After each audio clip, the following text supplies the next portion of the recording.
Hi everyone, welcome to Casual Watch Talk Sunday Social. Should be quite a lively topic today.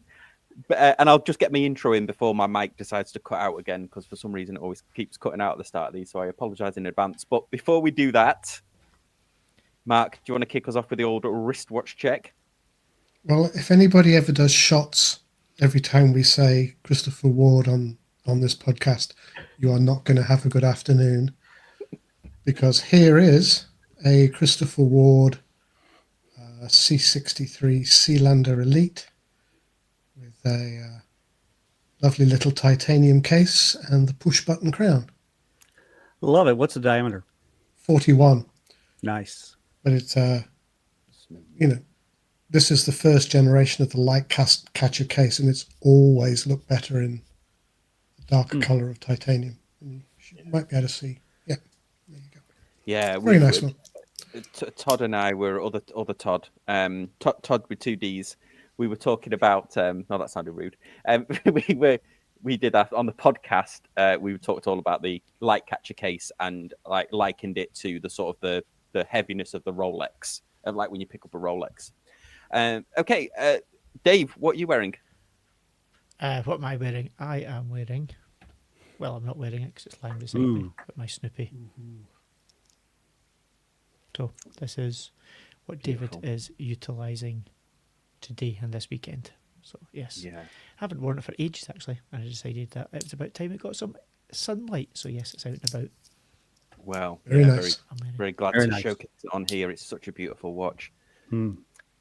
Todd, what are you wearing? Both headwear and watch. I am. First off, First off, this is related to what we're going to be talking about. I have beautiful hair under this hat, and you have to believe me, okay? Negatory, big buddy. Right here, under the hat. I guarantee it. But also, what am I wearing? First off, for today, you mentioned Christopher Ward, Mark. There we go. This is for me to love this. This is with the kind of like the salmon dial. I still just love this dial. And I guess let's look at the case like you were doing, Mark. Right? Yep. Yeah, it's lovely.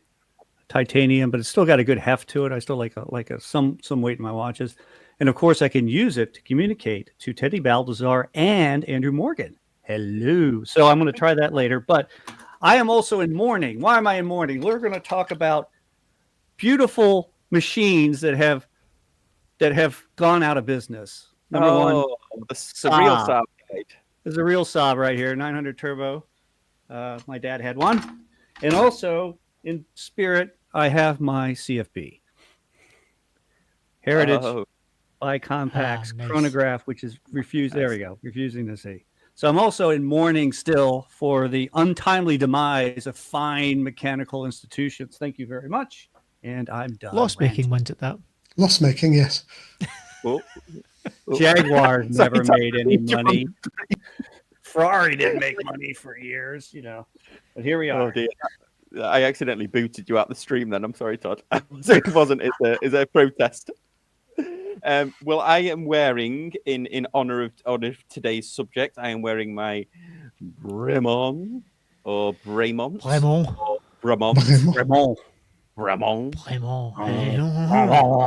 Remember, he crashed a plane in France, so it's Bremont. And it's on a Canadian strap mill NATO strap, which was kindly sent into the store. May contain product placement. Kindly sent into the channel. Yes, Junior Johnson is questioning whether there is hair under that hat, but unfortunately, I haven't got the budget for CGI quite yet. No peaky. Like a British politician, you really can't see what's... Okay, well, let's just thank you everyone for joining. Chris J and Wristful Ignorance were in really early doors as I was setting up, so thank you, gents, for being so early. Don't forget to become a channel member for the princely sum of $1.99 a month, and you get to every other week now. We've been doing them. I've done 2. We did a members only Q&A, so I really enjoyed it. because I got to talk about myself for ages, which was good. So lots of questions were asked, and I thought it went amazing. Yeah, so thank you, everyone. Hi, Kevin. Hi, Bill. Your mic's gone. Yeah, your mic's going. Oh, no, again. It's back. Give the cable a wiggle. You sound See, like this is what happens if you talk about yourself too much. That's right. Yeah, You sound like oh, AM radio. Can you hear me? Have you Can you tried? hear me? Yes. We Yep, can have you now, tried yeah. plugging it and unplugging it again? Yeah, this is it. I've got redacted on my own channel. The ghost in the machine has got you. Yeah, the ghost. Maybe it is this little. Maybe I have to get another cable. Okay, so let's dive into the subject today. I won't touch my microphone. Subject today is Teddy Baldassar, who is, the gentleman of YouTube. He's by far the biggest YouTuber, and he did an upload, which I think he re-uploaded because he was doing 19 British watch brands, but in the first upload he decided he was going to miss out all Scottish brands because he didn't think, or he was told that Scotland wasn't British, which is incorrect. So he then re-uploaded it, but still got like a little dig in there for some reason, and I don't understand why. But and then of course Andrew Morgan and then Ricky Scottish Watches were on there, and he did start off with some Scottish brands, but yeah, without causing a diplomatic incident. I thought it was a bit short-sighted of him. So what we will do is we will go through all of the British brands that he covered, and then some that he missed in this, and then let me know in the comment section your favorite British brand. And when we mean British, we mean Scotland, England, Wales, Northern Ireland, Falkland Islands, Guernsey, Alderney. Like if you have to encompass all of them. How about Isle of Man? Yes. Yes, of course. Yes. Well, you have to have the Isle of Man because Roger Smith. Yes. And the Isle of Wight. I don't know. I won't. Let's dive in here before I cause any more diplomatic incidents. So, I mean, but before I do that, did anyone see this video? What did you think? It was pretty good. Yeah. I mean, I really like it. I had fun with it's clearly a canter through. I mean, 19 brands is a lot to cover in one video. So it was a canter through. But as a taster for Watchmakers Day in March, I thought, if you can't go to Watchmakers Day, Teddy's video is a decent intro to British watchmaking. Mm-hmm. Exactly. Yeah, it was a survey, kind of like a brief survey of British watchmakers that I think a lot of people probably don't know about, because Teddy's channel primarily caters, I think, to people who haven't been in the hobby that long necessarily. So I think it's geared to his audience. I think it was a really good idea. Yeah, so we'll go through the brands that he called out. We'll flesh out a little bit of the stuff that he said, although he did. I think he did do a good snapshot on the history of some of these brands. Perhaps, but he only really talked about one or two models from each brand. So let's go through them, and then we'll ask the panel here if they've seen these watches, if they like them, and so on. And then don't forget to get to dive in here. So first up, he mentioned was anOrdain. So he did list them. He did talk about them a little bit, but I've actually never seen one of these in person. I presume Mark and Dave, you've seen one, have you? They've been at Yes. Wind Up for years, and they're very nice. It's a brand. I've been lucky. I've known Lewis, who basically started the brand pretty much. In fact, since he started the brand, funnily enough, and they do great things. I think I've got the third or fourth watch they ever produced in terms of serial number. Oh wow! But they were not a success story to begin with. Let me put it like that. So they were kind of one of these things, a bit like, I guess, the Royal Oak or many of those 1970s watches. When they first announced themselves, they really didn't get very much traction. In fact, I can even remember seeing on the Glasgow Underground or Subway anOrdain kind of like adverts for them trying to sell stuff. And for probably the first couple of years, they didn't get very much traction. And then weirdly, of all places, it was United States that really blew them into kind of like awareness around the world. They did get picked up by a couple of articles, I think early day Hodinkee articles, if I remember rightly, who were doing probably in the day something about Grongfu and enamel dials and something, and picked up on the fact that that's what these guys were doing. And the US, I think still to this day, is by far and away their biggest market. So yeah, they really blew up eventually once they got a bit of coverage, but yeah, it took them a good few years to get going. Yeah, makes me wish that the first time I saw them at Wind Up, I bought one, because rather than having a 7-year wait list, they didn't have a 7-year wait list at the time.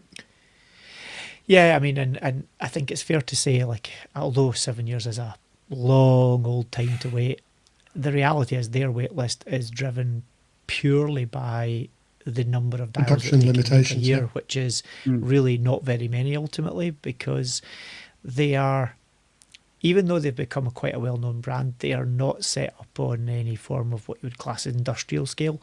They still are pretty artisan in terms of how they operate. You know, they've got a small atelier in Glasgow. They're much bigger than when they started. They've got, you know, a few watchmakers, and they've got, in fact, way more dial makers and enamelers than they have actual watchmakers. Watchmaking's not the roadblock. It's the making enough dials to fulfill the level of demand that they have. Because, of course, when they launched, and still to this day, to be honest, you'll be able to buy, you know, a proper Grongfu enamel dial watch for the reality being a fraction of what certainly the Swiss, but most other places would likely charge for it. Yeah, awesome. So that was definitely a good one that he had on his list. They're all good ones. Before we dive through next one, Robert Coleman saying, "Hi guys, are there any British watches with genuine history in the sub 500 category? Thinking of Rotary, Accurist, and the like." There is a few, isn't there? I mean, Timex had a spell in the UK. Smith's still sort of lives on through time factors. I don't know if there's many that are in the original have had a complete lineage back, right, without any going out of business. Yeah, piece. I mean, CWC comes to mind, which is on the list, and Teddy pointed out as well. But CWC did change hands. Yeah, but I mean, but it at Timex least remained operating. Timex were never a British company, albeit they had a pretty significant factory in Dundee in Scotland. Weirdly enough, it was Scotland as well, and they were there, I believe, until the 80s, maybe even the early 90s, when eventually they closed up shop, in Dundee that being. But yeah, they had a footprint there for a long time, because they also did, I'm sure, work with Radium at some point, so they were there certainly for a long time. In fact, you can still buy vintage Timex watches today that have got movements that were, like, albeit basic pin movements, but they're stamped, you know, made in Scotland, made in Dundee on the movements, if you can still find them. There's loads of them on eBay for basically no money. Yeah, I've got one. The one that I inherited, interestingly, the one I inherited off my American grandfather is a Timex, and in the back case it says "Made in Great Britain." On the back. Yeah, absolutely. I'm Great. thinking lineage terms. No, can't think of many old brands that we get lineage. I mean, sub 500 as well. I'll need to think. I'll put my thinking hat on while we're talking. Yeah, absolutely. Yeah. Okay, so next one up, and Teddy mentioned next one on his list, and this is one that I recently reviewed on the channel, and this is a lot of fun. Linked to anOrdain. anOrdain, I believe, is the husband, and then Charlotte Paulin, is it? The wife. Yeah, so that's Paulin, directly. That's a tongue twister. Directly related to Lewis. It was his wife and sister-in-law or sister, can't remember exactly, but they had a company that was like doing leather goods. They did wallets, bags, and they did some quartz watches, and then they did a few basic level mechanical watches as well. And if I remember rightly, they decided to basically, after X number of years, close up shop, and Lewis took kind of the Paulin watches in-house as a bit like a baby brother, baby sister to the anOrdain stuff, and they've been going great guns, to be honest with you. They've been doing really well. They've got some cool watches as well for the money. Yeah, I got two in. I got this Neo, which was the NH35A, and then they sent me the, is it called the Model 1? Model.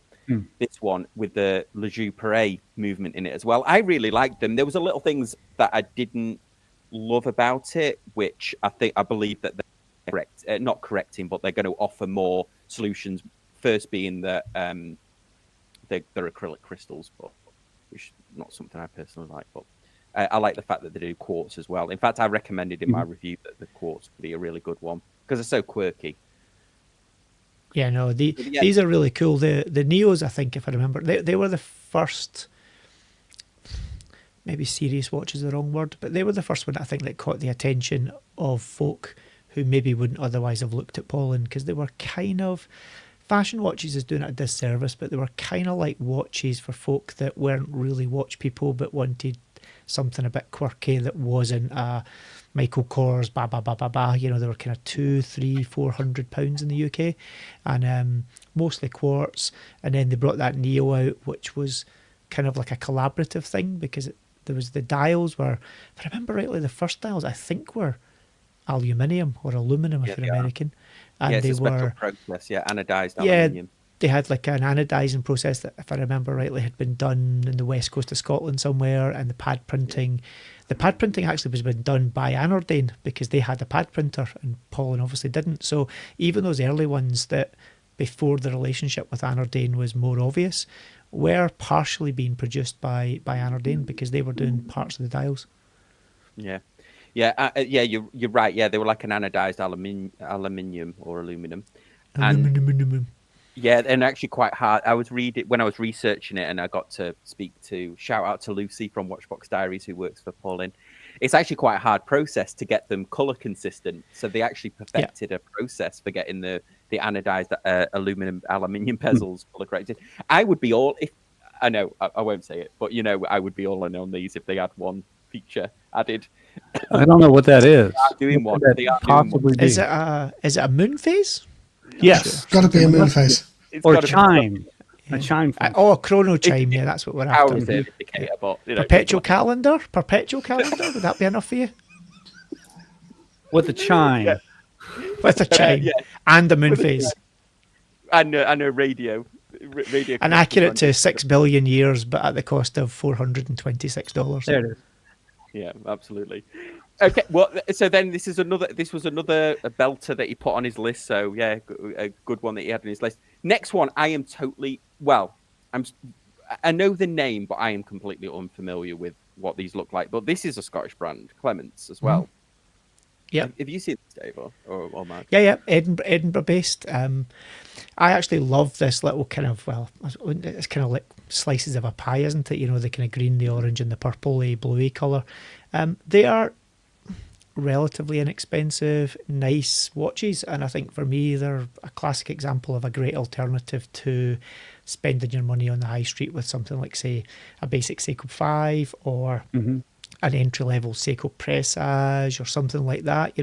If you want something that's a little bit left of centre but it's still a cool quality little watch and you're supporting a small brand, I'm all about these. They're very sophisticated and refined for their price points, in my personal opinion. They don't, they're maybe a little leaning into the design of a well-known crown-based watch, but I think actually for the money, they're really good-looking watches. They're almost kind of like where Christopher Ward was a long, long, long time ago, kind of doing stuff that's leaning into some well-known stuff a little bit at super competitive prices. I think it's a great-looking little watches. Yeah. No, I agree. Mark, have you seen them? I think so. I mean, the Photic Diver reminds me of a Blancpain 50 Fathoms a little bit. But as with most British brands, a lot of the assembly and the movements are made elsewhere. So the British brands succeed by design. And, this is a good example of that. They haven't done anything wrong with their design. They haven't been very brave yet, but they're neat, they're competent, they're fairly priced. No, another good one they had on the list. Next up, I'd never heard of this one that he had on his list. The Anoma. Is this Scottish as well? It might be. No, these are London. They're London, I'm sure. Yeah, definitely English. Yeah, I mean, that's certainly that quirky design, isn't it? Like a bit of Cartier sort of in there, and Hamilton Ventura. Yeah, right. I rather like these. I think these are much more stylish than the Ventura. Yes. Yeah, I like these too. I like the story behind it. It came from a table that he had found in an antique store, I believe, that inspired him to the shape. I think these were at Watchmaker's Day last year. Yeah, I think they were from memory. I'm thinking in my head. I seem to remember seeing them as well. I rather like them. Seeing them again makes me wish I'd actually bought one. But with a lot of the smaller brands, supply chain, keeping things in stock. Yeah. So I hope they get more of these in stock soon. Yeah, and I like the fact that this was something that Teddy pointed out about the table. I like that as the story, because obviously you get a lot of micro brands sent through, and it's usually like, oh, my Italian grandfather used to take us to the mountains, and this leaf fell on me once, and the leaf inspired this, and you're like, oh, okay, right, dude. Thanks. But this is much more pragmatic. I saw a table. I liked the table. I like the table. Right there. Yeah, it's definitely got that whole 70s kind of vibe going on, hasn't it? Yeah, I like that retro futuristic. I really like that retro futuristic. It's good look. There's a lot of good stuff cropping up at the moment that's in that vein, albeit there's quite a lot of different stuff. Everything from that kind of brutalist, quite edgy, almost looks like it's 3D printed kind of cases. There's this kind of stuff going on. There's a lot of stuff like this is Cartier type 1970s, 1980s. Looks good, and for the money, it's a great alternative to a lot of other stuff. Yeah, it's not bad money. Yeah. Well, next up is a brand that nobody's heard of, so we'll introduce it here. Fears. Who? Where? Exactly. No idea. I'm scared of this brand. Yeah, so this obviously this got a good. Teddy gave this a good shout out. He even had a picture of Nicholas in his suit, stood looking wistfully out of the window, which was awesome. And I have to say, with all of the news of James Bond being brought in house by Amazon now and having creative control, I am going to start. I'm going to make an upload on this, being that Fears has to be James Bond's next watch, not only because it would suit James Bond, but also. Nicholas looks like he should be in a Bond film. He looks like he is James Bond's personal watchmaker or watch supplier, or tailor. A super villain. I think Nicholas is more of a super villain. I'm more in the he's the baddie. He's the kind of good baddie. That's where I'm at. He's the baddie that you don't realize is the baddie until it's too late. That's right. Or he's James Bond's accountant. Wow. Well, I mean, there's the ultimate baddie, isn't there? I've come to do I'm going to take you down with tax fraud. Mr. Bond, here is your tax return. I've come to do your VAT return. No. Explain to me why you bought 7 coffees this week. And 2 Aston Martins. I don't care about the holes in them. What's up with that? Nicholas is going to be a goodie in my book. He's going to be James Bond's new Q.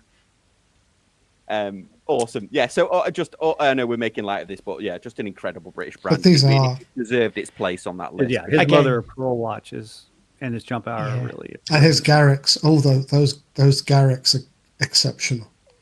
Yeah. He's really been another one that's done something pretty special, in terms of, really broke the market and taken that mantle of his family's business. And he's also taken the idea of customer service and staff training to another level. Exactly. Absolutely. Agreed. And rather than saying that these British brands are the next Christopher Ward might collaborated with Nicholas, and they also, have the very similar looking bracelet as well, which they homaged. Anyway, before I get myself in trouble there. Next one. Moving on. Arken. So this was one I'd not heard. No, I lie. I've definitely seen these before, but I didn't think they were British. I didn't associate them with being British. But I'd never seen in person. Ken's a cool kid. Lamb, really, really cool kid. I remember meeting him for the first watch. Now, when would that be? That must have been 2-3 years ago, something like that. Had this basically idea in his head, wanted to do something, but kind of did it the right, not kind of, did do it the right way. Just took his time, wanted to launch, had to push it back, you know, instead of just kind of grabbing the money, just really took his time to put it together, and then spent a lot of time getting out and talking to folk about what his idea was. And he's turned out to be not a one-hit wonder. You know, he's brought a couple of models out now, and he seems to have got himself a pretty solid fan base. So yeah, fair play to him. Really cool tool watches, basically. Yeah, look at that. He's got all of the dates on that one, not just one, all of the dates. His GMT is very, very clever. It's a very different take on it. So yeah, I remember speaking to him last year at Watchmakers Day.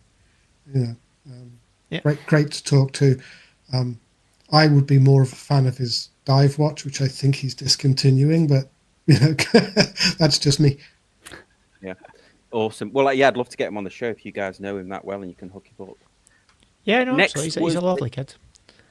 Yeah, I'd love to get him on the live stream. Next up, Teddy, of course, mentioned CWC. He went into the history, the British military history, how they supplied most of the MOD, actually. At one time, now they just supply for some of the more specialist branches, along with Elliot Brown. I mean, I've had CWC. I feel, personally, I think the pricing they're about at the top of what I think you should be paying for a quartz diver. But they've been there for a long time, you know, and there's absolutely die-hard CWC collectors, especially of anything that was military issued or anything that has got a bit of provenance to it. I know one individual who has a literally not even eye-watering, he'll make your eyes bleed how many of these he's got, and they're all in little individual, almost like folk that collect Pokemon cards, but he literally collects them at that kind of level, and they're all in individual little clear wallets. And he's like an absolute, I mean, he's got literally hundreds sometimes of exactly the same watch, just with different serial numbers on them. So it's a whole different level of collecting when you get into this brand. Oh, and going back to Teddy's video, he said these were named after John Cabot, who was one of the Italian Giovanni Caboto originally, as an Italian sailor, but he was employed by one of the Bristol shipping companies to go across the Atlantic. So he was one of the first, inverted commas, English sailors at the time to make that journey, but he was Italian. One of the cool things that CWC do is when they do a collab, it is extremely well thought out. They did this collab with Christian Craighead, which is actually sold out. And if you're not familiar with him, he's that very famous SAS soldier who went into that mall in Nairobi. They call him Obi-Wan Nairobi, don't they? He went in sort of almost single-handedly and rescued countless people, took on terrorists. So they did this very special collab with him. So I'm a fan of CWC. I think more pricing is more, I just need to bite the bullet because I would love one of their quartz divers. I've got a G10. I think also what was interesting with it is they used to be able to get these at antique shows like all the time, like $20-$40 you used to be able to get the CWC watches because they at one time they were plentiful when they stopped. I guess they stopped supplying the MOD in the 90s somewhere there. So, I don't even think it was necessarily they stopped supplying them. I think it was more the MOD did the usual, which was no longer did every infantry soldier get issued with a watch, and watches became much more of a only issued for special reasons. Well, what happened was I actually did I might do an upload on this. I did a Freedom of Information request asking exactly that, and they do issue watches. But I only assumed that there was a tender or an RFP that went out and CWC lost it because they had Casio, and then now the current one is that citizens. They supply the soldiers with citizen watches. Although I think you used to be able to actually get a choice at the stores as well. So somebody who knows this better than me. I talked to a few folk I know in the military here and said, like, is it de facto issued kit? And they were like, absolutely not. You know, you get all your usual stuff, but you can sometimes ask for a watch. But as a general rule, they're not. They said it used to be you basically got one, and it was part of your kit, but not so much anymore. I guess the thing as well is with G-Shocks and everything else, most folk have something themselves and/or they don't need a watch anymore for obvious reasons. Yeah, okay, I'll defer to you there. I see I've actually even got one in my car up there. Anyway, next one. So he gave a good shout out for Bamford as well, which was cool. So this is Bamford's new one. Yeah, they definitely belong on the list. I've often toyed with a Bamford. His own ones, and then he's George Bamford, so he does what he does, and I think he's pretty successful at it. Yeah, it has been for a long time. Yeah, absolutely. He's the brand. I mean, he's been messing around with watches in some form for a long, long time now. I remember the first time I came across him was when he had, was it Breitling or Tag, where you could design your own watch. Tag was one, I think. He had a configurator on his website, and you could design your own. And at that point, you realise how hard it is to actually improve on something. Yeah, for sure. I mean, he's always championed Tag, even when Tag's been sort of in and out of fashion. I think with collectors, he's always been a big advocate. I think if anyone needs a day in the life YouTube channel, a watch YouTube channel, it's Joe Bamford. I bet his days are just pure entertainment. I know he did that kind of about effing time, but just him solo, I think was I felt almost like they were holding him back. I would just love to see him just in his natural state. Okay, next up was an eccentric character. Next up was one I'd not heard of. Teddy called it out. I'd not heard of this area. I believe these are London based. I don't know much about this sort of dirty dozen. Yeah, I think they're, I wouldn't say brand new, but they seem to be making a bit of inroad into the kind of British area over the last maybe couple of years, something like that. I think with the British the alliance in the UK has definitely done a great job of actually giving a little bit more visibility to a lot of the brands for sure. Yeah, awesome, cool. And then of course, just awesome. Yeah, he gave a shout out to Studio Underdog, and he also he actually did go into quite a lot of detail here, talking about the collab with Moser, talking about the different versions of this watch as well. So he actually did a pretty good job shouting them out. So we're big fans here. And the next one was So I didn't know these were British. Yeah, I didn't know these were British either, so that was quite nice to find out. Yeah, London based as well. Got the retail store in Covent Garden, and have been going for a huge amount of time. Again, kind of more, wouldn't say they weren't on the radar of watch people, but kind of that wasn't their focus or their market. It was really aimed at folk who were into art or kind of abstract design, and were selling affordable, cool looking watches that told a tale basically more than any other watch that was kind of in that area of funky, weird little things going on, and it wasn't really always a traditional time telling method either. And I guess I've kind of slowly but surely kind of moved more into the visibility of folk who are into watches, because they probably, wouldn't say they didn't get taken seriously, but it was kind of almost a bit kitsch or seen as maybe not as serious as it should be. And I think as watches have become a little less seriously taken by, especially a lot of collectors, brands like Studio Underdog in the past probably, if they'd started up 20 years ago, might have got in the same boat as these guys, but they started up obviously at the very much the right time when folk were looking for something different. And I think these guys have come through with that as well. Yeah, these I know prices are awesome, aren't they? Each time I've seen them, I've admired them, but I've never wanted to buy one. Perhaps I'm just too boring for Mr. Jones. Too boring or conventional. But I admire them. I just don't think I'd ever want to wear one. But... Yeah. Right. I think these pricing the pricing on these is absolutely awesome, isn't it? I mean, if you're just starting out as a watch collector and you wanted something like this where the robots are playing pinball, and then the pinball is the time. It's just so cool. Yeah. Oh, there's loads of super cool ones when you see them. Sometimes the problem is deciding which one you like. Yeah. I like the case. I like how they kind of suspend the watch itself between those lugs. I like that. That's really great. Quite similar to the... Well, actually, I think they did it first, to be honest with you. But, well, not first. This case has been used before. But anOrdain Model 3 is also not hugely dissimilar to that kind of style of case. Yeah. Yeah. It's mystery dials, like the one that I've definitely seen before. That's super really cool. Great. Yeah, Mr. Jones. Okay, the next one was it gave a shout out to Fairer as well, which is I think this is just such a very exciting British brand, isn't it? Fairer. I really like them. I think they've definitely got their fans for sure. Yeah.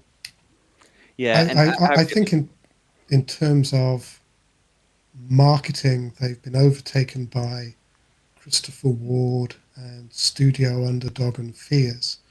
But there was a time when, you only ever mentioned two brands. It was Fairer Universal or Christopher Ward. Now now they don't get as much mention. So, but I've always admired the watches. I've always loved the use of color. I've always wished they were 2 millimeters bigger. Mm-hmm. Yeah, I mean they pound the floor though. They pound the miles though, don't they, or whatever the expression is. They walk they go around a lot of the watch fairs and stuff like that, don't they? And Paul's out there.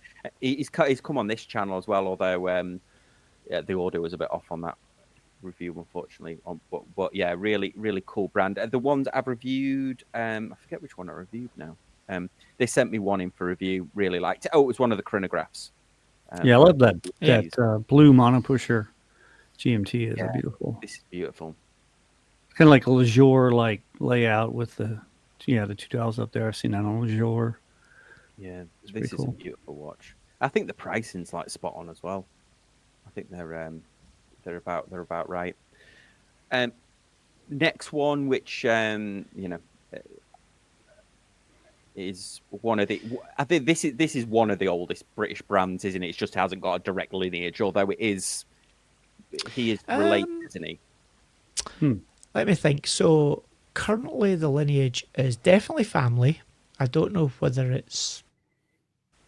It's not son, and the brand obviously was in kind of like abeyance for a little while, as it did suffer like a lot of brands, to be honest with you. But this is one of the watches that does make it, or one of the brands that makes up that a set of original Dirty Dozen watches. So they've got some real solid kind of history in that kind of wartime issue of watches. So yeah, and these obviously the brand very much leans into that kind of military themed field watch, service issue watch in pretty much all of their issues now. Super nicely made. I mean, these are easily can hold a candle to the quality that you get from the big mainstream high street brands that are part of the big groups. There's no skimping on these at all, albeit the price reflects that. These are not entry level watches by price either, but yeah, the quality of them is excellent. Yeah, the only ones I've seen in person is I've seen this Dirty Dozen, and then they used to, I don't know if they still do it, they used to have a chronograph. This is it. Yep, MP45, Yeah, this was, for my taste, was a little tad too small for my taste when I saw it in person. But I know I'd be remiss to not point out that Russell, friend of the show from Mad Watch Collector, is a huge Vertex fan. I think he's got one or two of them. And this Luma, they use that sort of Luma Bright, don't they, or Globalite? Yeah, they use that kind of 3D molded loom for them. They are exceptionally nice when you see them. If you like military watches, and if you like, I'd say, obviously IWC, for example, produce a lot of those kind of, Mark, whatever the hell they are.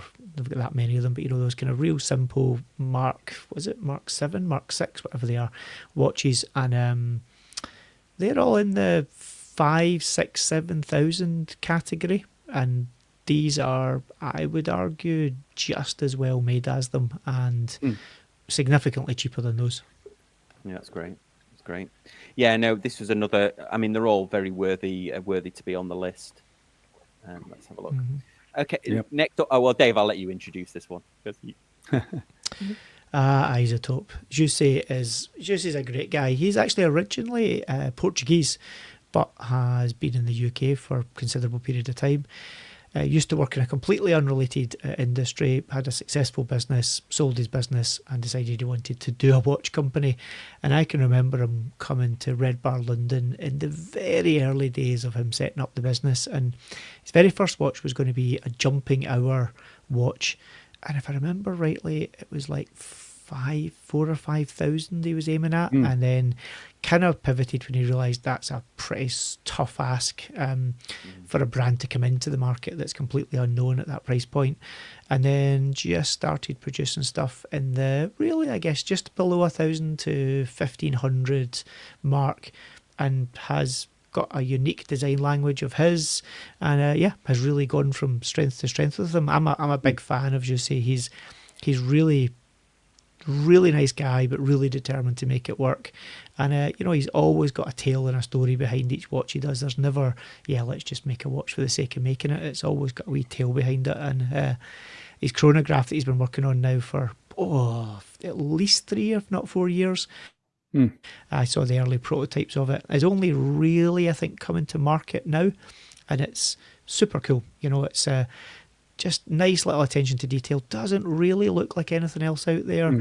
And if you like a weighty watch, to be honest, here's your man, because the steel pieces he does weigh a small tonnage, but they're very cool.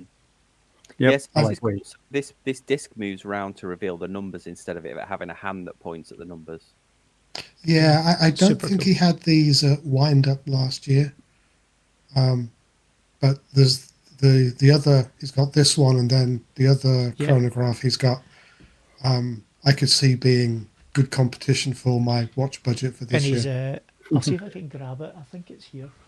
See, if you go back up to the...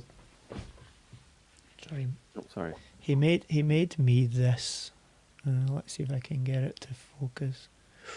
My camera skills are not very good today. He made me this. Years ago, which was he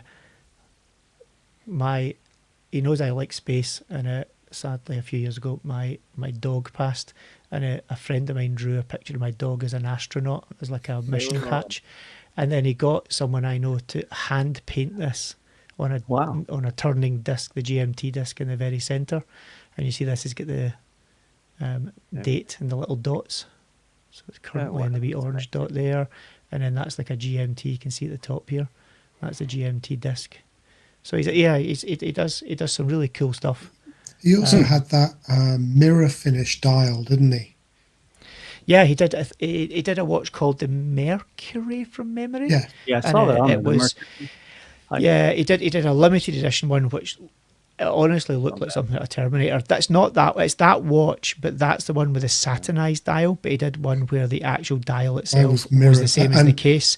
The thing literally looked like a massive droplet of mercury. It was unbelievable. He did swear blind he would never do it again, though, because he said that thing, try to assemble that dial without ever getting any marks in it. That's a whole different world of pain. Wow. Oh, cool. Another good one. He had on the list. Okay, and then I think he added Bremont on there. I mean, Bremont. Gotta do it. Yeah, gotta do it. So, regardless of what you think they've done recently, and there's lots of narratives on it, do you know what? Fair play to them. They're arguably the biggest, in terms of turnover, brand that the UK's produced in quite a long while. CW are obviously up there, but these guys, they've got a big business. At the moment, it's in a bit of flux. We'll be, I'm trying to be polite. I really hope they come through it. But they're Martin Baker watches I love, the MBs. It's just such a cool watch. Yeah, I mean, I really like my one much more than I thought I was going to warm to it. I mean, these new designs. I mean, this is okay. It just looks. Unfortunately, it looks just generic. That's the only bad thing about it. But they're bringing out new models, so they're either doubling down, or they are selling well, because you've got like gold ones, gold plated. It looks like here. I think, to be honest, at the brand size they are, they need to. It's like any business. Volume is an important part of the mix at the end of the day, and they're in a tough marketplace, and they've have they made missteps? Yeah, sure, but lots of brands have. But at the same time, they've produced some amazing watches along the way. what was the one that was kind of did it maybe about a year, 2 years ago? The kind of square one that was like the experimental test watch. I can't remember exactly what it was called. That was such a great looking watch. And the MB2, MB3, really cool. Yep. And the they new had one's that a bit generic for me. They had that sort of Sahara sand coloured one that was really nice as well. Yeah, no, absolutely. They've made some great watches. Even in some of their newer stuff, well, I agree, Sam. They're, I mean, maybe a little bit by the book, boring's the wrong word, because to be honest, conventional. Every brand under the sun makes a watch that looks like this, and we've probably all own watches that look like this. So it's disingenuous to call them boring. But I guess when they've been doing something that's so different for so long, and they're now doing something that's more in the what you would expect mold. You can buy something like this from Omega, Citizen, Seiko, and a bunch of other brands. But then we all buy them, so actually it's maybe unfair to give them a hard time. And I guess it's just when you're used to those triptych cases and the funky colours and, the aluminium turned knurled bezels in the middle and all those little weird things that were totally just Bremont, it then becomes a bit, I was expecting more. But then if they're selling well, then fair play to them. Yeah, I mean that triple lock, the triptych case is one of the most comfortable cases I've ever had. Yeah. It's amazing. The lug shape and everything. Lug shape. The only thing and again, this is far from the only company I would throw this at. They've never. I mean, never's too strong a word. They've almost never been able to produce a strap that I've found comfy. Like, oh yeah, they're so chunky, thick leather. The quality of them's unbelievably good, but they just don't. They kind of take forever to mold to your wrist to the point where it's so long that actually you end up putting a different strap on it. But yeah, at the same time, they're cool watches. Yeah, I've never got the strap on my MB3 to actually fit. It's a leather strap. It's beautiful quality, but oh dear. It still hasn't, after years, it still hasn't molded properly to my wrist. It's trying to mold my wrist to the strap, and that ain't working either.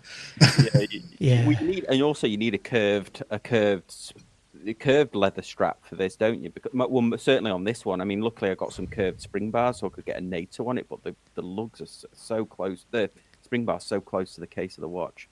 Cool. Yeah. So another good one, and then of course William Wood, which Teddy briefly went over this. He could have gone into a lot more detail. He went over the highlights, but yeah, William Wood really been doing good things, haven't they? Again, another brand that kind of crept onto the radar over the last X number of years, and got to admit, I really like the guys. Bit of a weird kind of narrative of fireman-related watches for sure, but then fair play. It's find your niche, and he definitely seems to have found it, and he's kind of stuck to that narrative all along, and he's produced some really cool watches. Like the Fire Escape, I actually really like. It's quirky and fun. And it's a wee bit like Oris have done the Kermit watchy and the Miss Piggy watch and things like that, with a similar idea of something, there's a wee Easter egg and it pops up and things like that. But I actually think the Fire Escape one is how you do something like that really well, and it's still a classy looking watch. Yeah, I don't think it looks tacky or cheap. I've always admired them. I think Johnny Garrett sells his brand very well. He knows what he's talking about. He's a really nice guy. Absolutely. He's just never quite hit the sweet spot design for me. But yeah, the one like a ship's telegraph is really cool. Yeah. That's a great. They make some very cool watches. Yeah, right there. Yeah, I mean, it's not cheap by any stretch. Yeah, that one is. Cool I've seen that watch in person, and it's so great. Mm. Cool. Okay, so then next up, of course, we've. Who are these guys? Gotta take a drink. Gotta take a drink. Yeah. Luckily, I'm drinking alcohol-free Scottish beer. So Scottish beer. That's a crime. That's a crime. What brand is it? I'll judge it heavily. Is it Brewdog? Yeah. Yeah, heavily judged. Yeah, but they do amazing alcohol-free beer, though. They do. Unfortunately, the guy that ran the business is a bit of a challenging one. Oh, really? Oh, yeah. Google's your friend. Have a look. I'm not going to defame anyone here, but yeah, have a look. Google it. We won't do it now. We'll do it afterwards. So yeah, I mean, obviously, like, goes without saying, I'm a huge fan of this. There's actually some. I'm doing it. There's another. They're reissuing one of their classic watches, which I'm hopefully going to get a sneak peek on. Hopefully, get another interview out of them because I love doing those interviews. But yeah, just do you want a sneak peek of something that I need to be careful with? Do you want a sneak peek of something, yes, Christopher? Why not? What's the worst that's going to happen? The worst that'll happen is I get into trouble. Here you go. Oh, dun, dun. Cheeky. Oh, Look at that. Oh, hello. Oh, that's interesting. That's interesting. Hang on.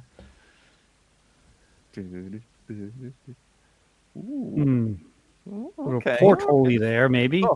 That's enough of that nonsense. It's enough of that nonsense. Wow. Awesome.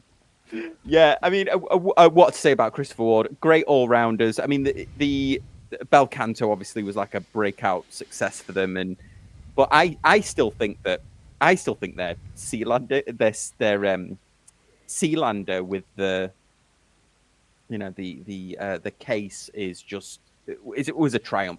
I felt like this was a big turning point for them, the Sealander range, before the Bel Canto. And I actually think the 12 is a fantastic watch for the money, to be honest with you. You know, like it's a little bit derivative of as far back as Gentile, or obviously into, you know, I'm surprised they've still got that special. Surprised they've still got that special edition in there. Yeah, do you know? I'll say I've covered this on the podcast, so please, guys, love it if you subscribe to the joint second best watch podcast. We talked about this. Correct answer. Yeah, that bracelet is if you look at the integrated bracelet, if you've never owned a sports watch like this or seen one, that integrated bracelet, you might think, oh, that's pretty cool. But the level of effort it takes to make one of these not rip the hairs out of your arm is like on another level, and they have done it. They've got it perfect, Christopher Ward. Because I've reviewed a few of these like that, and it might as well be like being wearing like 1,000 tweezers on your wrist. Yeah, your hair out. And also the rubber straps for them are extremely comfortable. Oh, nice. They are very good. I mean, I think this is a you know, like lots of folk aspire to own things like, you know, the classic Genta style or the Antarctiques of this world and all these things, and of course there's only a small number of people that will ever be lucky enough to be able to spend, you know, 20, 30 plus thousand on a watch, and this is, put it this way, for what is it, £1,000 ish on a rubber strap, and it's about 1,300 on a bracelet. Yeah. To be brutally honest with you, is it 20 times a lesser watch? Nope. Is it even half as bad a watch? Nope. So, yep, okay, you don't get some highfalutin in-house movement, etc., but it's a banging watch for the money. Yeah. I'm a huge fan. I love their dial work now, especially the guilloche on the new Bel Cantos. Oh, those are really attractive. Yeah, really cool. And the Bel Canto is just absolutely. I mean, I think it's fair to say they didn't even think it would do what it did. To be honest, you know, I think it was a wee moment in time for them that exploded, and it's an amazing way to give. You know, is it a true high comp? Of course it isn't, but is it as near as 99% of us will ever get to spending the money on something that goes bing, bing, bing? Probably. Yeah, absolutely. And that the way it's designed too, which is, the dial just adds so much to the overall watch when you change the colors. You still can't tell the time on it. Like when I'm wearing mine, I still can't actually tell the time because it's so hard to do on the small face. But it's just a lovely watch. It's man jewelry for sure. Yeah. No, you don't buy. 100%. Yeah, these old eyes. Well, okay, then the next two, and then I want to go to ones that I felt were missed a little bit. I've not seen one of these Garricks in person, but I mean they do look awesome. They're very good. Sorry, I'm not sure. You know, Garrick's again, if you like that artisanal watchmaking, these are exceptionally good. They're not always my aesthetic personally, but you can never help but kind of like what you're looking at in terms of the quality, the skill, and the craft on show. Yeah, they are lovely. Just that's a lovely. And then Roger Smith, who Right. I've heard him more on the Scottish Watches. He's like so open, isn't he? Like when you guys interview him, just amazing. He's a super. I mean, to be fair, he's in the top of his game, and he's in the top handful of watchmakers that have got. You know, there's almost no one can hold a candle to him in terms of what he's capable of. And it's is there maybe some folk who can do high artistry or finishing. I'm not saying better, but to a similar standard, sure.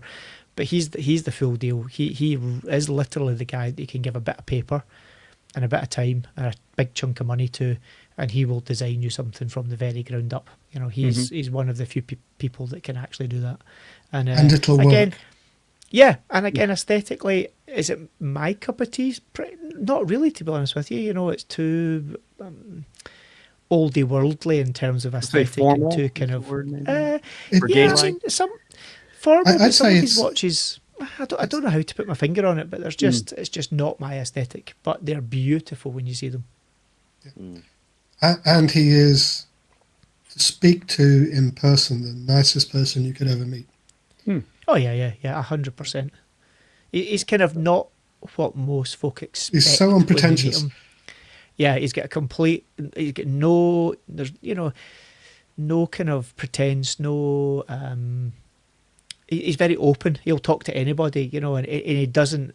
Unlike some high-end watchmakers who are like, "What do you mean you don't know what this or this is?" He's like, "Yeah, cool. I'll explain it to you," and they'll take the time and he'll talk you through. In a really understandable way. He's a lovely guy. And he also remembers people, which is a big judge for me. He's not someone that meets folk in passing. If he has anything longer than a cursory hello to you and has a conversation with you, the chances of him remembering you are pretty high. Wow, that is cool. That is a gift. Cool. Yeah, absolutely. Well, let's get another great one that was on there. Now, I think that Teddy missed a few, but obviously he only had a 24-minute video and we've been going for an hour now. But I did want to make sure that we also represented other parts of Great Britain. So one that comes to mind, Northern Ireland. Well, first of all, one that comes to mind is Nomadic. They're from Northern Ireland, Belfast. Yep. I need to get one of these in for review. I haven't seen one in person. I have been offered this when the review ones travel round. Dave, have you seen one of Have you seen them in person? Yeah, again, super nice. For me, kind of like different but similar to Clemence and things like that. They've, sure, by looking at the screen, you can tell they've got a more than passing resemblance to a few watches that are pretty popular on the market. Yes. But they are materially different as well. Very nicely made, nice story behind them, and again, a really nice guy behind it. It's just good to see folk trying something. But yeah, I do like these. These are much more my kind of vibe. This is a watch I'd quite happily wear, and it totally would fit in with my collection, no problem. Yeah, it was funny. It came up on I was watching a podcast with the Sean Ryan podcast, and he's like ex-CIA, and he interviews a lot of people that were special operators and stuff. And he had a gentleman who was in the former SWAT team member, and this was his watch that he wore. Yeah, that's really cool. And then I'll get in big trouble from Jem, Elliot Brown, if we don't mention Elliot Brown. Teddy should have mentioned him. Elliot Brown, the other military issuer of military watches to the special services in the UK. Awesome. Yeah. Again, super clean looking. They're definitely their own thing, and but again, it falls into the dive field tool type watch category, and I guess there's only so much you can do to differentiate them. They're all, they all pretty much follow a pretty standard plan form. But yeah, these are super cool and kind of under the radar still, probably more under the radar they should be, to be honest with you. Yeah, I agree with that. They, especially the lineage going back to animal watches, which was my youth in the 90s, was animal watches and those animal watch straps, and then. Yeah, I reviewed the Holton, and I've also reviewed the Beachmaster. These are really tough. Like, they put them through their own extreme tests. Yeah. And they've even strapped one to a ROV, unmanned submarine. Submersible, submersible, dropped it right.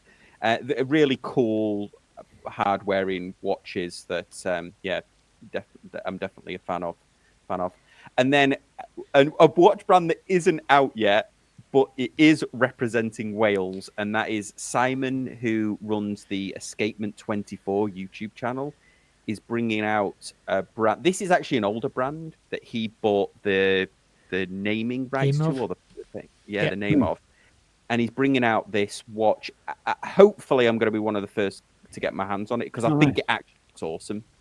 But yeah, Sleater SW200 integrated bracelet. He's put a hand wind. He's put a lot of time and effort into this. I've been communicating with him probably the last couple of months as he's been he's been asking a lot of people what they think of this. So yeah, I'm really interested to see this in person.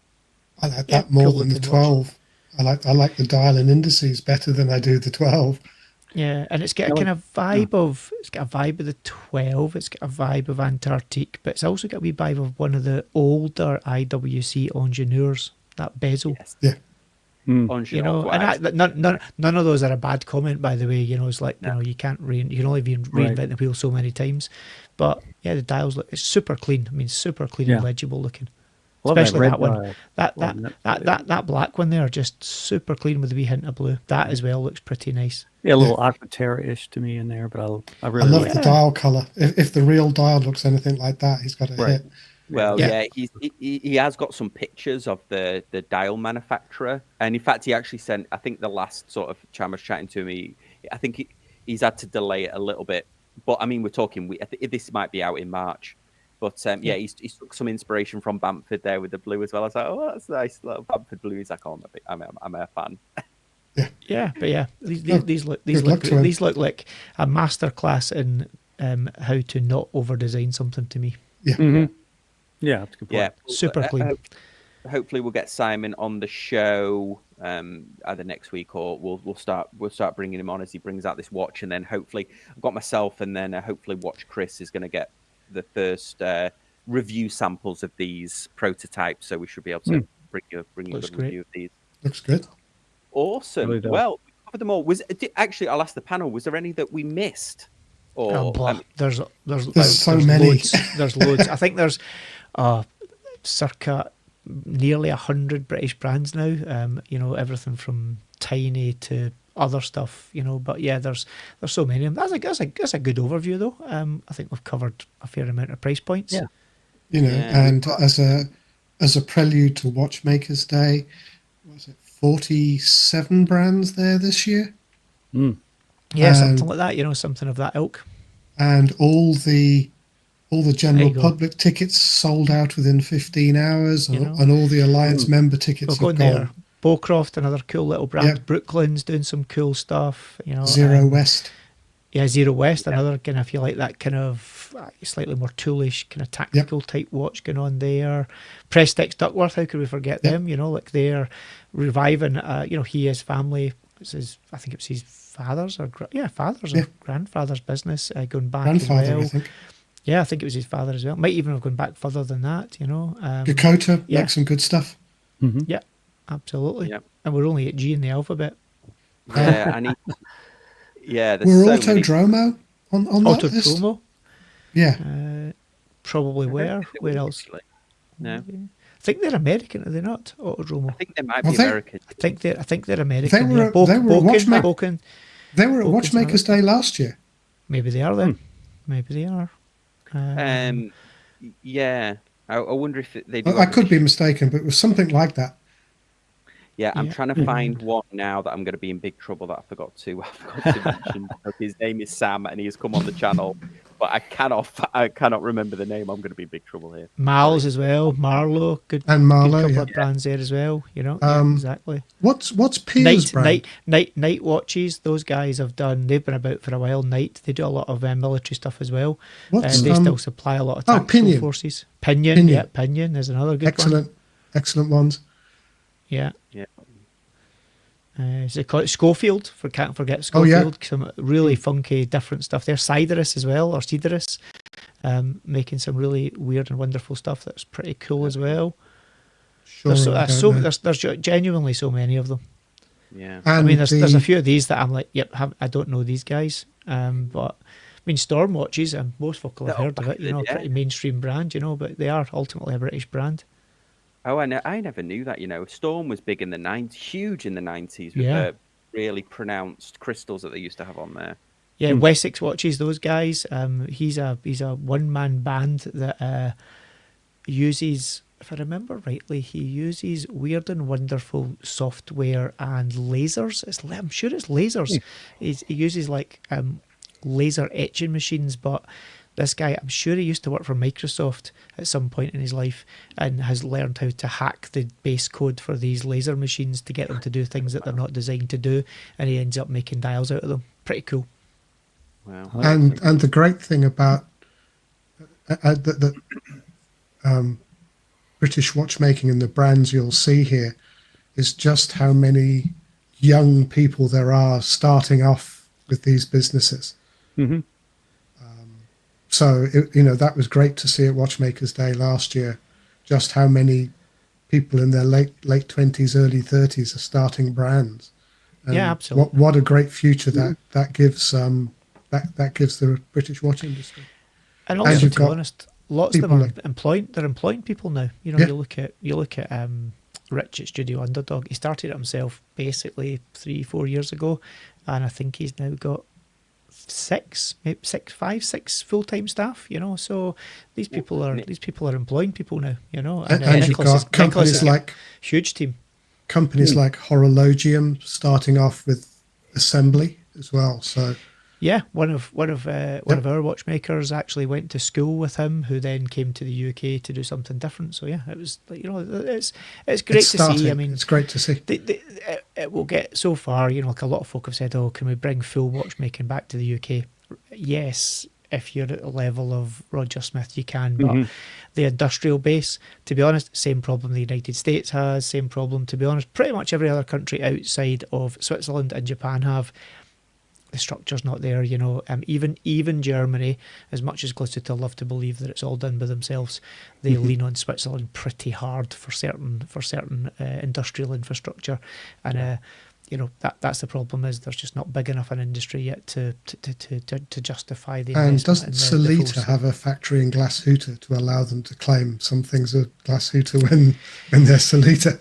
Well, I mean, that's a whole different topic, but there was an interesting case where it was actually Nomos were sued, because of course Nomos have always had, or for a long time had, Glasuta on their dial, and were sued by a large Swatch-owned brand that are based in Glasuta as well. And instead of actually trying to defend themselves, they leaned into it and said, okay, fair play, what do we need to do? And they've now got some ultra strict rules about what you have to have Glasuta on the dial. And that's why you'll notice there's only a couple of the Glasuta brands actually now have Glasuta on the dial. And Nomos are one because they do actually manufacture a lot of, they've got their own movements. I say own movements, they are their own movements, they make them, they've designed them, but they are all ultimately based on something older, and they've had a lot of reworking done, but they do physically make them there. I've been in their place, and they physically make pretty much everything there, so fair play to them. I mean, we forgot, we're talking about British watches, but I think the biggest news in German watchmaking for a long time has been that Zinn has moved their website from the 90s to the early 2010s. Yes, it's like an actual website now instead of AOL. Awesome. Yeah, I need to get a Zinn actually in my life. I don't even know if you can buy them direct from here, but yeah, very, very cool. Well, guys, Zinn's a cool brand. Yeah, for sure. Yeah. Oh, yeah. It's the same that the distribution channel over here is a bit. I don't think it's. Yeah, but anyway. Anyway, guys, thank you so much for all of the comments. I know we were kind of going through it and we didn't get to all the comments, but I really appreciate you commenting. Thanks to all of the members, and big thanks to the panel. Thank you for joining me, and we'll see you next time on Casual Watchdog Sunday Social. Take care.